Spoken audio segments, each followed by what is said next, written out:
Selamat pagi dan salam entrepreneur. Hari ini saya akan mempresentasikan tugas kuliah Financial Management, yaitu tentang tujuan investasi yang merupakan tugas dari AFL 2. Ada dua tujuan investasi yang saya lakukan. Yang pertama adalah investasi untuk jangka pendek, yaitu rencana tujuan jangka pendek untuk 1 tahun ke depan adalah mempersiapkan uang kuliah sebesar kurang lebih 25 juta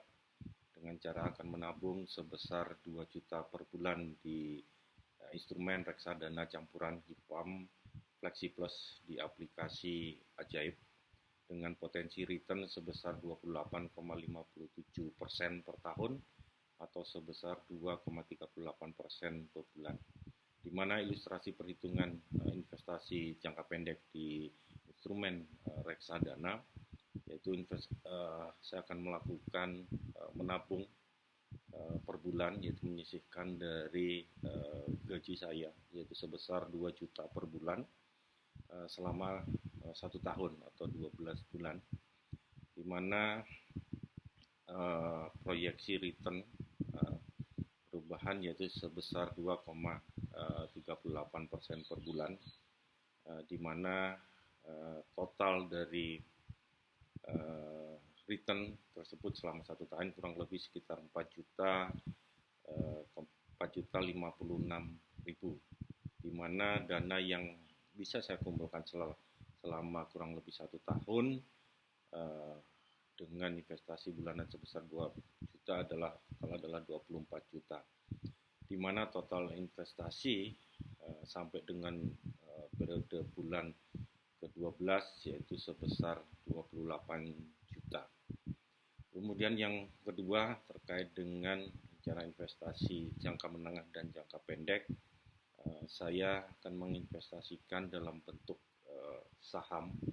yaitu untuk mempersiapkan dana pensiun sebesar 1 miliar pada tahun ke-10, yaitu dengan cara menabung saham dengan sistem dollar cost averaging atau membeli saham secara bulanan di saham ATRU yang merupakan dengan potensi kenaikan harga saham sebesar 163,57% selama 5 tahun atau sebesar 16,35% per tahun, di mana ilustrasi perhitungan investasi jangka menengah dan jangka panjang, yaitu saya akan investasi bulanan untuk membeli saham ATRU kurang lebih sekitar 3.500.000, di mana saya akan menyisihkan dari gaji saya, di mana saya akan membeli beberapa lot saham dengan istilah rata-rata harga beli saham per lotnya adalah 3.193, di mana sampai dengan tahun ke-10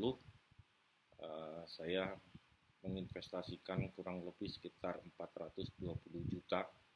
dengan return pengembalian sampai dengan tahun ke-10 yaitu sekitar 1.069.000. Di samping dari potensi capital gain atau perubahan dari harga jual terhadap harga beli, saya mempunyai potensi dividen yang saya harapkan, yaitu kurang lebih dari hasil rata-rata adalah sekitar 209 rupiah per lembar saham, di mana sampai dengan akhir tahun ke-10 saya mempunyai target mempunyai akumulasi saham sejumlah 3.366 lot saham, di mana dengan harga rata-rata akhir pada tahun ke-10 adalah sebesar 14.517, dan total investasi sampai dengan tahun ke-10 adalah sebesar 1.075 juta. Adapun kesimpulan yang dapat diambil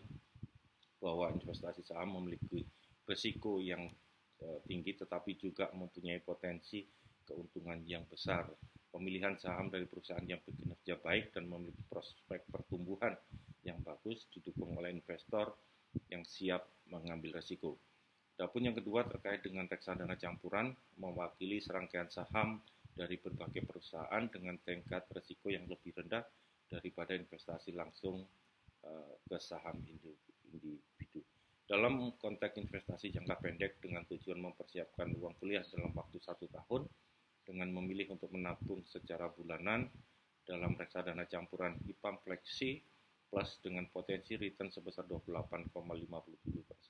per tahun. Sementara itu untuk rencana jangka menengah dan jangka panjang, investasi yang akan dilakukan dengan cara menabung saham secara bulanan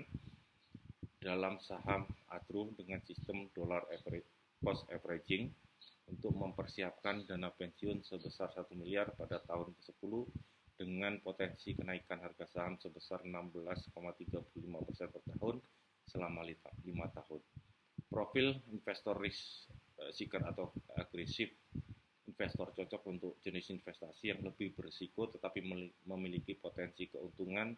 yang tinggi asal diimbangi dengan strategi yang tepat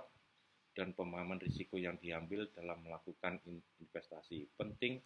untuk mempertimbangkan tujuan, jangka waktu, dan toleransi risiko agar dapat mencapai target finansial dengan cara sesuai dengan profil dan kebutuhan investasi. Demikian presentasi yang bisa saya sampaikan. Jika ada pertanyaan bisa disampaikan di kolom komentar. Terima kasih dan selamat pagi. Salam entrepreneur.